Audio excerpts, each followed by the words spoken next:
Mengagalkan penyelundupan sabu-sabu seberat 110 kg dari dua lokasi di wilayah Aceh dan Kalimantan. Sabu-sabu asal Myanmar tersebut diselundupkan dari Malaysia melalui jalur laut. Badan Narkotika Nasional mengagalkan penyelundupan sabu-sabu seberat 105 kg di pesisir pantai Lawing, Pidi, Provinsi Aceh. Turut diamankan 3 pelaku HE, R, dan MF yang menyelundupkan sabu-sabu melalui jalur laut dari perairan Langkawi, Malaysia. Barang haram tersebut kemudian diserahkan kepada 3 pelaku lainnya, yaitu BUL, RAH, dan BIR. Usai dilakukan penelusuran, petugas menemukan sabu-sabu tersebut di Jalan Gampong, Masjid Muara 3, Pidi, Aceh. Tak sampai di situ, petugas juga mengagalkan penyelundupan sabu seberat 5 kg di Sanggau, Kalimantan Barat bersama 3 tersangka, yaitu HAR, MAW, dan JOH. Sabu-sabu asal Myanmar tersebut merupakan produksi super laboratorium yang memiliki kualitas tinggi.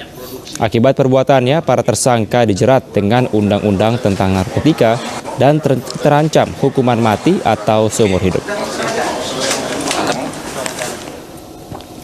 Pemirsa, kericuan mewarnai eksekusi dan pengosongan rumah mewah di Surabaya, Jawa Timur. Pemilik rumah dan puluhan orang penjaga rumah menghadang dan menghalangi, bahkan melawan proses eksekusi yang dilakukan Jurusita Pengadilan Negeri Surabaya. Puluhan orang penjaga rumah mewah ini menghadang petugas Jurusita Pengadilan Negeri Surabaya, Jawa Timur. Meski dikawal ratusan polisi, puluhan penjaga rumah tetap melakukan perlawanan menolak eksekusi rumah mewah di Jalan Sutorejo Timur, Kecamatan Mulyorejo, Kota Surabaya. Suasana semakin memanas hingga kericuhan kembali pecah ketika Jurusita membacakan surat putusan eksekusi. Polisi terpaksa membubarkan aksi massa tersebut, namun massa penjaga rumah tetap melawan. Aksi saling dorong pun tidak terelakkan. Meski muncul perlawanan, namun proses eksekusi dan pengosongan paksa rumah tetap berjalan. Dengan putusan Pengadilan Negeri Surabaya nomor 262 PDTK 2021 PN Surabaya juga telah diputus oleh Putusan Pengadilan Tinggi Jawa Timur 49 PDT 2022 PN Surabaya dan Mahkamah Agung 3938 Kasasi 2002. Eksekusi bangunan rumah mewah seluas 400 meter persegi ini dilakukan sesuai dengan putusan eksekusi PN Surabaya 27 Juni 2023. Di mana perkara yang terjadi sejak tahun 2001 silam berawal dari pemohon eksekusi Yudi Tantono membeli bangunan rumah milik termohon Jimmy Chandra senilai 2,5 miliar rupiah. Dari Surabaya, Jawa Timur, Yuda Prawira, iNews melaporkan. Miris gara-gara terlilit utang arisan, seorang ibu rumah tangga warga Bekasi, Jawa Barat penjual bayi laki-lakinya berusia 14 hari seharga 30 juta rupiah. Namun usai menjual bayinya timbul rasa penyesalan dan melapor ke polisi.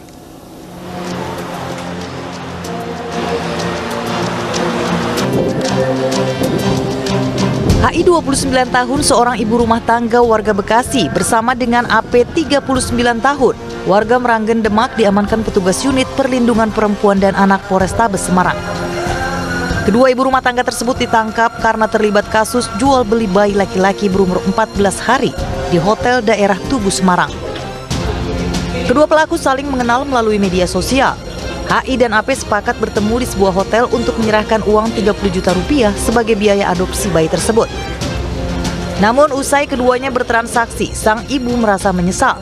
Apalagi setelah berjalan 4 hari, suami HI selalu menanyakan keberadaan anak keempatnya ini. HI dan suaminya pun berangkat ke Semarang untuk mencari anaknya. Namun AP sulit dihubungi. Keduanya lalu meminta bantuan Polrestabes Semarang. Karena tersangka satu terlilit hutang, kemudian bingung cara mengembalikan hutang tersebut. Selanjutnya tersangka satu memposting di Facebook dengan menawarkan bayi, yaitu anaknya, untuk diadopsi. Di situ saya pulang ke Bekasi, lalu saya menyesali mau saya balik. Saya coba hubungi Bu Asri, menegosiasi sebelumnya saya ingin anak saya kembali, tapi kontak semuanya diputus. AP berminat mengadopsi bayi karena kasihan dan belum memiliki anak. Polisi telah menyita uang sisa penjualan bayi 5 juta rupiah, akte kelahiran, telepon seluler, dan bukti transfer. Kedua tersangka dijerat Undang-Undang Perlindungan Anak dengan ancaman hukuman 15 tahun penjara. Dari Semarang, Jawa Tengah, Kristadi, iNews melaporkan.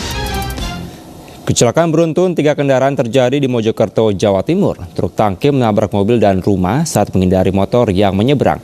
Akibat kecelakaan ini, sopir truk tangki terjepit di bodi truk dan reruntuhan rumah.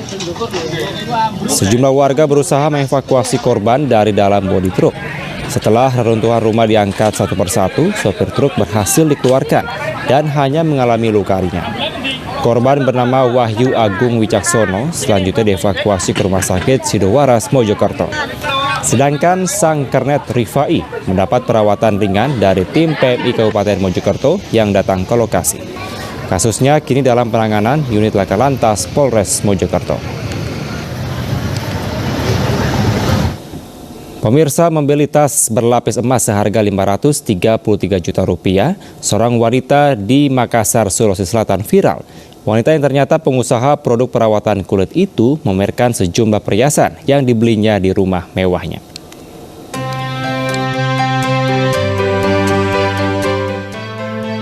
Sosok perempuan berusia 28 tahun membagikan video saat membeli berbagai emas di sebuah toko emas di Makassar, Sulawesi Selatan. Tak tanggung-tanggung, ia membeli sebuah tas berlapis emas seberat 530 gram yang desainnya mirip merek tas internasional terkenal seharga Rp553 juta. Bahkan, ia juga memperlihatkan rumah mewahnya. Diketahui, wanita tersebut bernama Mira Hayati, seorang pengusaha di bidang kecantikan asal Makassar yang telah memiliki 4 orang anak dan seorang suami. Dengan alasan investasi, ia selalu membeli emas dan menjadi hobi kebiasaan sejak dulu. Ia juga memiliki berbagai koleksi perhiasan emas, mulai dari ukuran kecil hingga ukuran besar. Mereka bisa banyak uang, kok mereka bisa banyak emas, ada uang dari mana? Jadi saya mengikuti. Jadi saya dulu ada sosok pengusaha skincare juga yang yang saya contoh. Kok dia banyak emas sih gitu? Jadi saya contoh apa yang dia jual ya saya jual. Nah, akhirnya gara-gara melihat dia sering beli emas, saya juga ikutan. Hobi dan kebiasaan membeli emas ini ditunjang kesuksesannya menjadi pengusaha kecantikan. Ia mengaku produk kecantikannya telah memiliki 20.000 reseller di seluruh Indonesia dan tersebar di sejumlah negara. Dari Makassar, Sulawesi Selatan, Wahyu Ruslan, iNews melaporkan.